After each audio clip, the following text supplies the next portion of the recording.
Thank you, Deputy Speaker. By the time I decided to stand for election in my community of Mackellar, I had spent years watching parliamentary standards slip to disturbingly low levels. One pork barrelling rort after another performed in a clinical and systematic way. Repeated government-friendly appointments to institutions that underpin our democracy, such as the Administrative Appeals Tribunal, meaning that their independence is distorted. In 9 years, the coalition government made 90 party-friendly appointments to the Administrative Appeals Tribunal. Australia deserves a whole lot better. We deserve a political system we can trust. Speaking to the community of Mackellar both before and during the election campaign, I realised that I was certainly not alone in these concerns. During the campaign, people in Mackellar would email my office, approach me on the street and tell me during town hall events that restoring trust and integrity in our federal political system was one of the biggest issues they wanted their MP to tackle. In the Mackellar Matters report by the Voices of Mackellar Group, restoring integrity to our political system was ranked the second most important issue to the people in our electorate, narrowly behind climate action.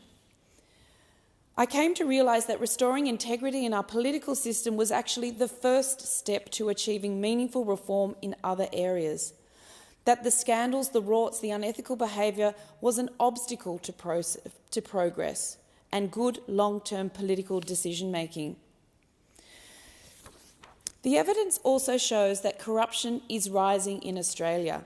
Since 2012, Australia's position on the Transparency International Corruption Perceptions Index has dropped significantly.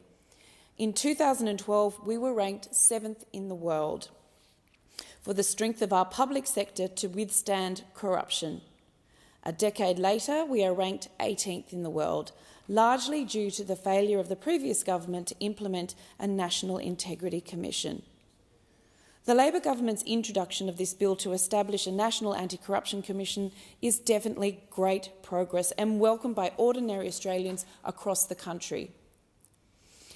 And this progress has been hard-won through years of advocacy by many, including many from the crossbench. Cathy McGowan MP, the former member for Indi, advocated and campaigned tirelessly to restore integrity in politics. In 2018, she introduced the detailed National Integrity Commission Bill. It was not legislated, but it certainly saw the coalition government promise to legislate on integrity in the next parliament. Helen Haines MP, the next member for Indi, then took up the baton, and I congratulate her for her incredible persistence and the hard work she has done to bring this to fruition.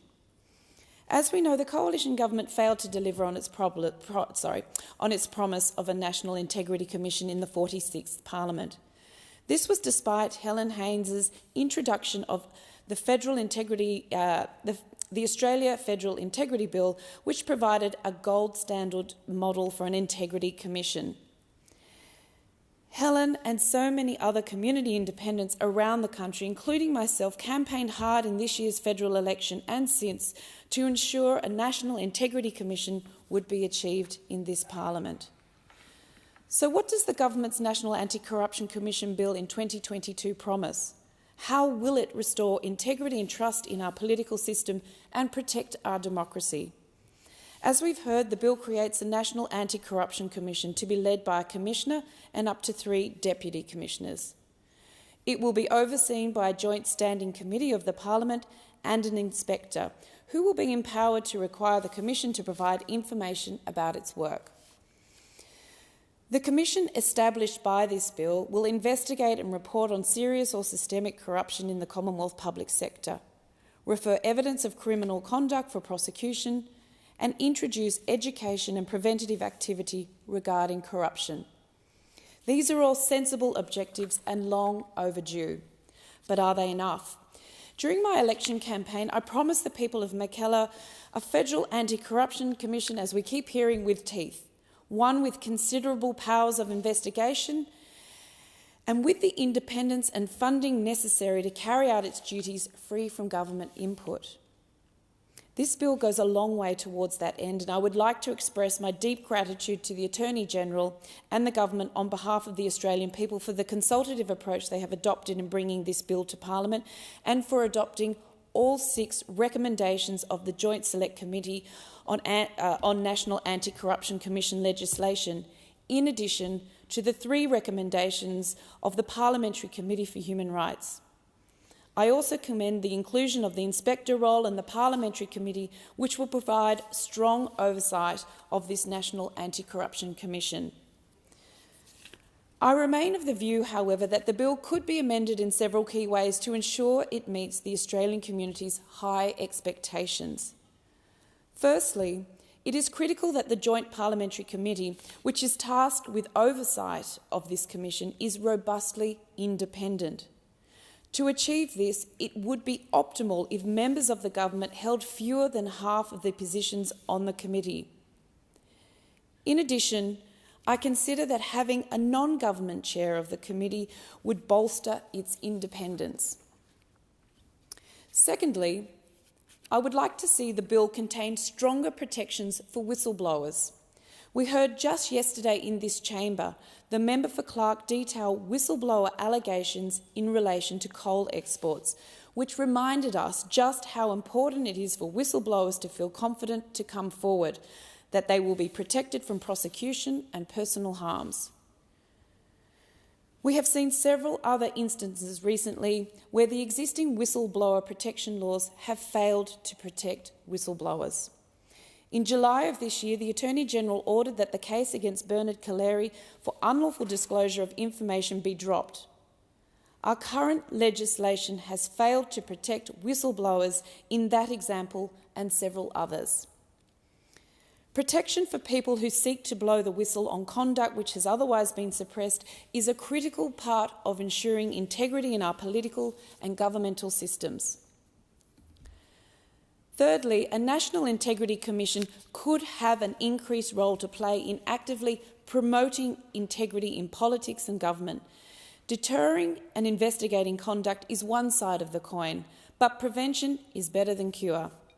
This includes inquiring and reporting on types of corruption, developing anti-corruption plans, advising on agency interventions and educating office holders across the government. By expanding the functions of the National Anti-Corruption Commission in this regard, we can get to the root of corruption and stop it before it gains a hold. Lastly, public hearings are amongst the most powerful deterrent against corruption. Public hearings bolster public trust in our institutions, educate the community on the critical role that an anti-corruption commission plays, and ensures procedural fairness of defendants. As the New South Wales ICAC Commissioner said in comments on the 20th of October this year, we've had investigations which have commenced in public, and as a result of that information, other people have come forward who have raised significant issues of corruption. It also shows transparency and accountability for the agency and justifies the case that ultimately is made for change. The bar for hearings to be held publicly should not be as high as it currently is proposed in this bill. It should not take exceptional circumstances for the public to be entitled to witness the operation of the Commission's investigations. I consider that the Commission should have the power to hold public hearings where it is in the public interest to do so. That test requires the Commission to give due consideration to whether the conduct in question is sufficiently serious to warrant a public spotlight on it. Former judges and lawyers have sharply criticised the inclusion of the exceptional circumstances requirement. Anthony Wheely KC found that in legal terms, exceptional circumstances has no real meaning, and it will act as a brake on the public interest test. Mr. Speaker, to finally be debating this bill in the House is actually momentous. Its passage will enhance democracy, and I wholeheartedly thank the government for addressing this critical issue so early in their first term as promised. This bill is strong. It will be a potent tool to combat corruption, but further amendments will assist in achieving this high ambition. A non-government majority on the committee, robust whistleblower protections, and public hearings will ensure that the National Anti-Corruption Commission is as effective as possible.